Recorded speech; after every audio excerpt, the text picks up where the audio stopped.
Vamos abrir a nossa Bíblia no Evangelho de João, capítulo 11, versículo 1. Então a palavra fala assim: Estava então enfermo um certo Lázaro de Betânia, aldeia de Maria e de sua irmã Marta. E Maria era aquela que tinha ungido o Senhor com unguento, ele tinha enxugado os pés com os seus cabelos, cujo irmão Lázaro estava enfermo.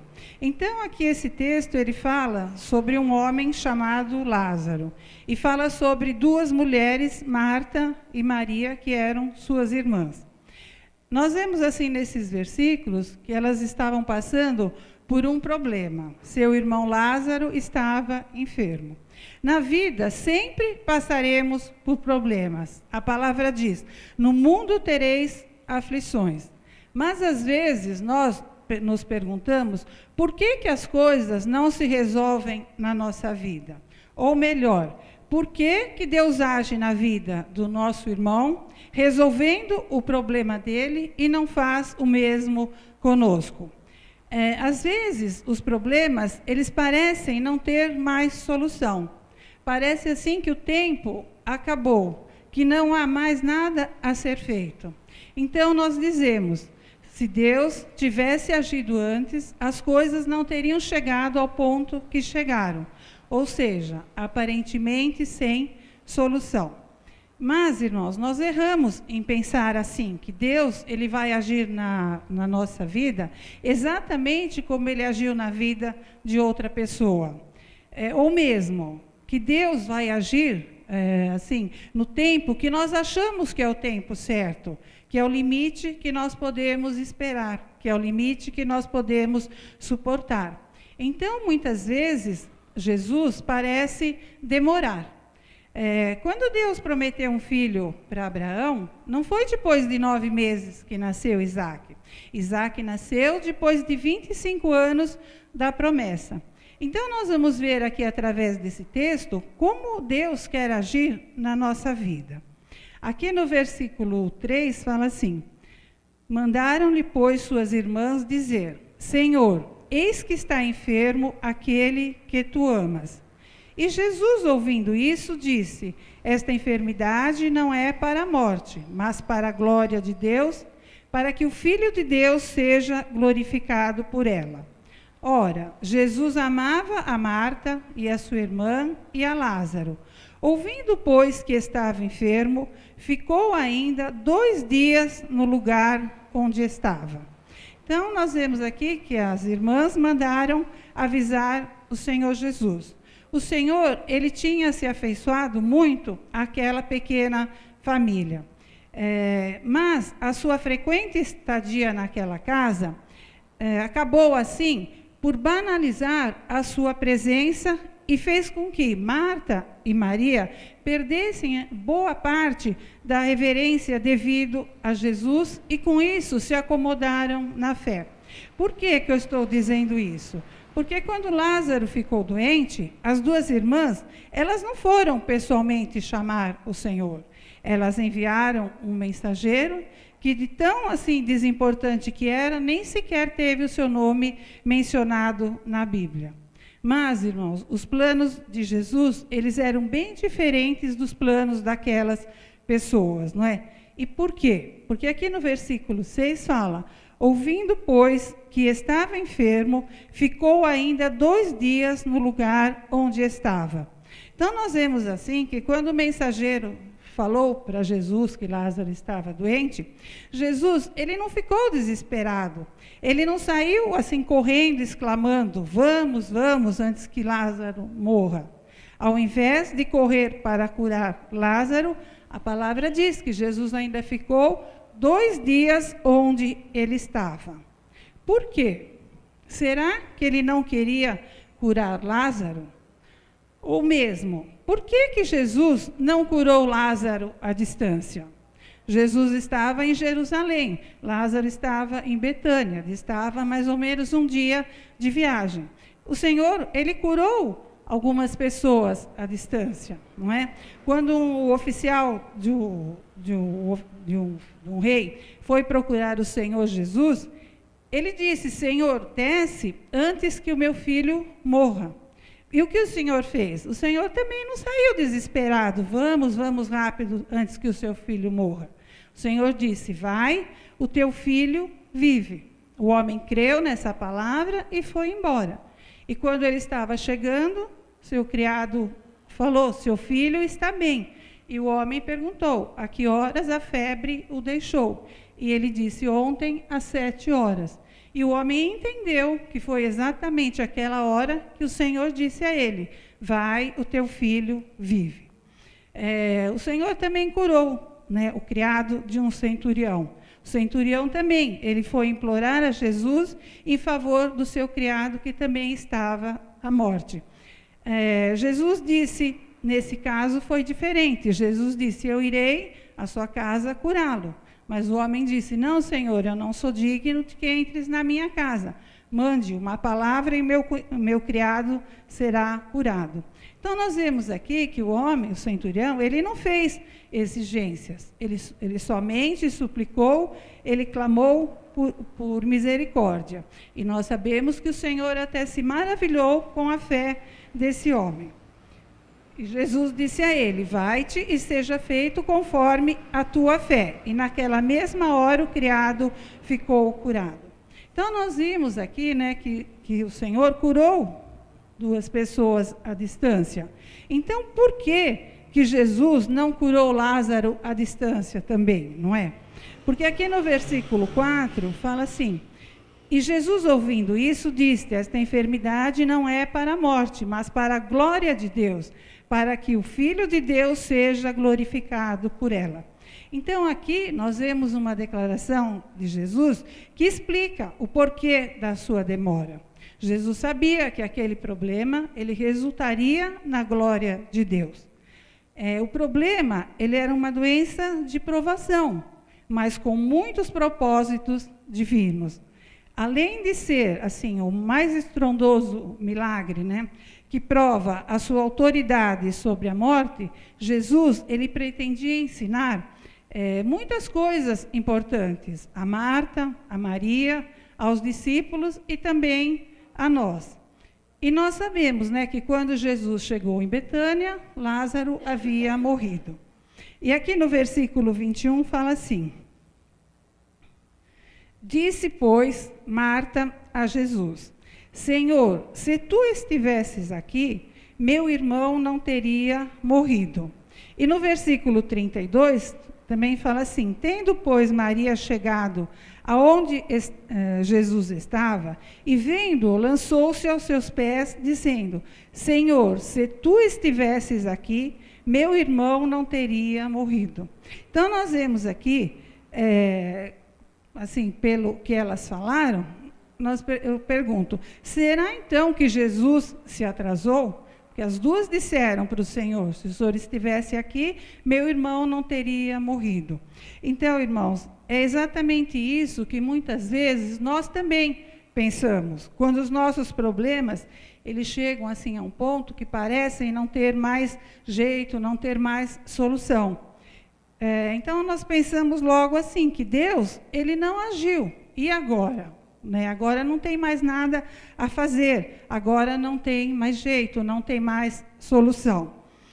Nós não acreditamos, irmãos, no que diz a palavra lá em Efésios 3:20, que o nosso Deus, ele é poderoso para fazer muito mais do que nós pedimos ou pensamos, segundo o poder que nós opera. Então, Marta, ela sabia que Jesus era poderoso, mas ela não acreditava que ele usaria o seu poder naquela situação. Não é? Porque aqui no versículo 23 fala assim: disse-lhe Jesus: teu irmão há de ressuscitar. Disse-lhe Marta: eu sei que há de ressuscitar na ressurreição do último dia. Está vendo? Ela não acreditava que Jesus o ressuscitasse ali. Então, muitas vezes, nós também estamos assim, como Marta. Nós sabemos que Deus tem poder para fazer o impossível, mas nós não acreditamos que Ele vai fazer isso por nós. E Marta, então, ela não entendeu que Jesus queria fazer na vida de Lázaro muito mais do que ele já havia feito na vida de outras pessoas. E para que Jesus fizesse um milagre sobrenatural na vida de Lázaro, Lázaro teve que morrer.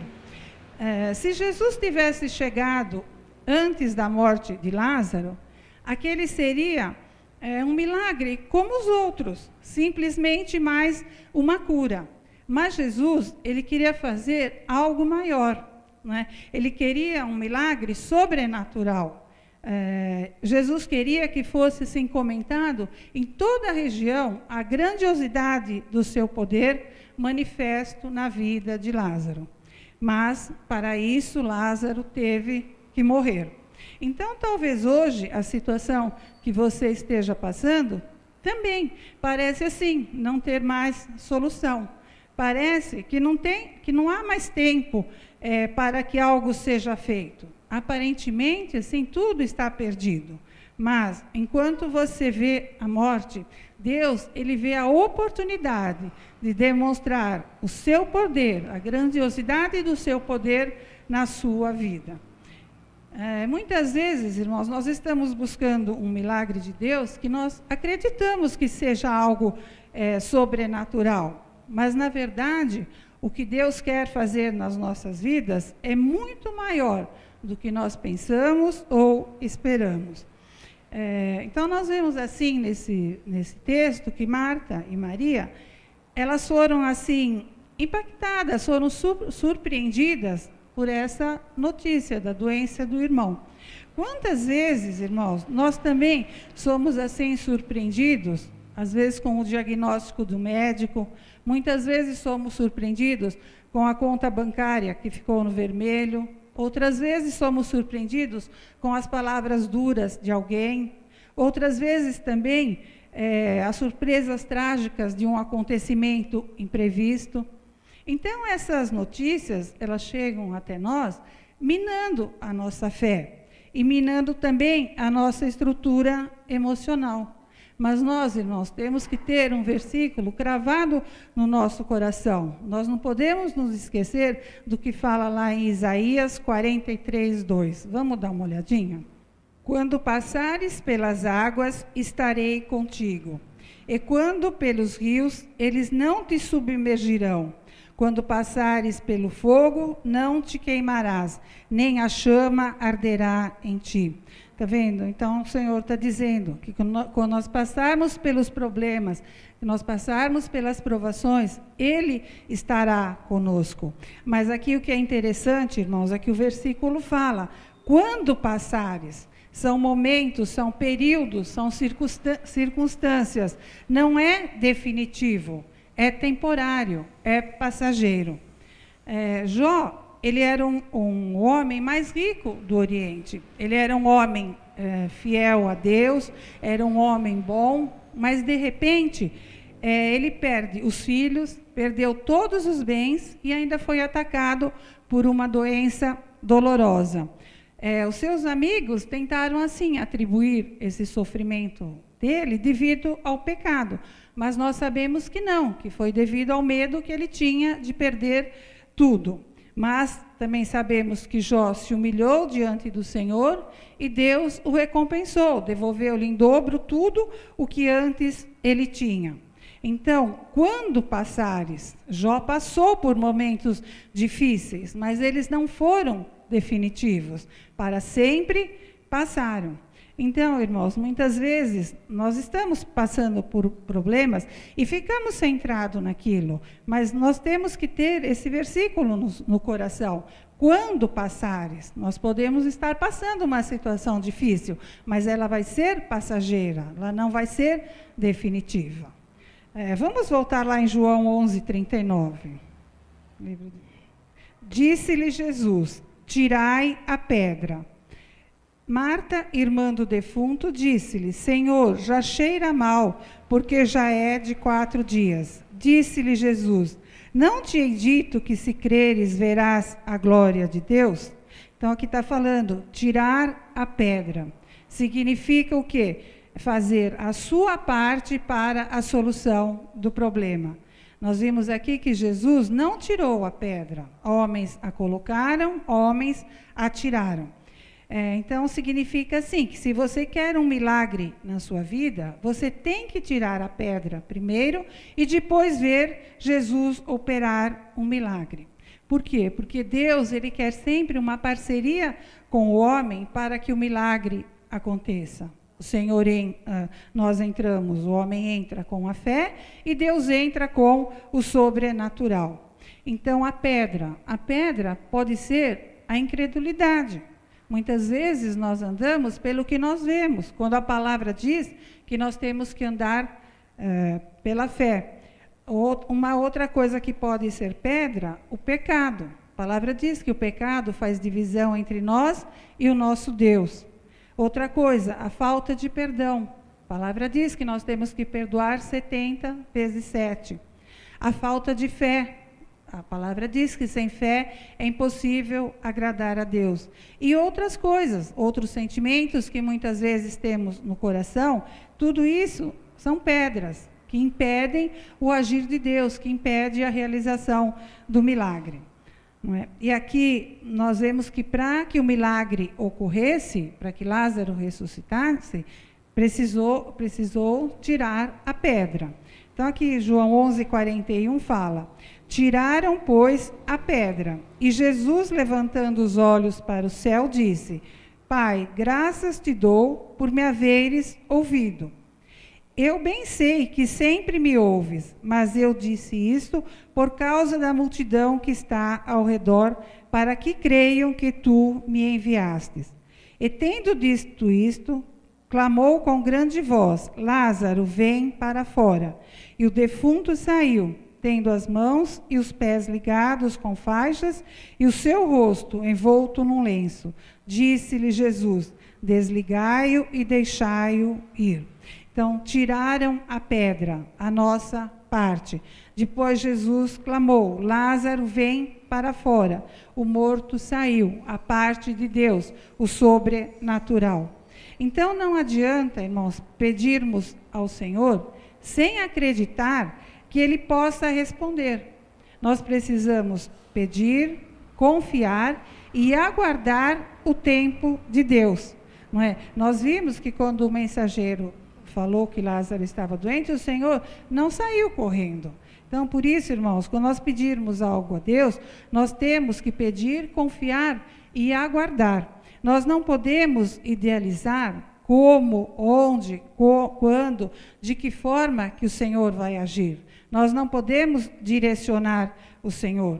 Talvez Marta e Maria pensaram assim, mandaram um mensageiro, o Senhor viria rápido, né? Imporia talvez a mão no seu irmão e o curaria. Mas não foi assim que aconteceu.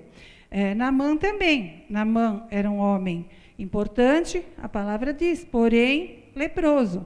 E quando ele soube que havia um profeta em Israel, ele foi para lá também, idealizando no seu coração que chegaria lá, seria recebido com honras, não é? Que o profeta imporia as mãos, talvez sobre sua cabeça, fizesse uma oração e o curasse. Mas nós sabemos que não foi assim que aconteceu. Ele foi, o profeta nem o recebeu e ainda mandou que ele fosse se banhar num rio barrento lá da cidade. Então, por isso, irmãos, que nós não podemos direcionar Deus. Nós precisamos pedir, confiar e aguardar o tempo de Deus, porque Deus, ele sempre trabalha com propósitos, né? E aqui também teve um propósito. João 11:45 fala: muitos, pois, dentre os judeus que tinham vindo a Maria e que tinham visto o que Jesus fizera, creram nele. Então, está vendo? Agora nós entendemos por que Lázaro teve que morrer, para que muitos crescem em Jesus. Está vendo?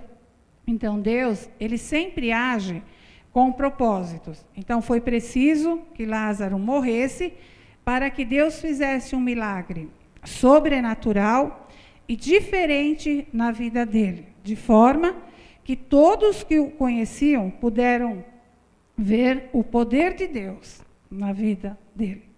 Então, irmãos, não pense assim que tudo está acabado para você. Jesus, ele está chegando. Ele não está atrasado.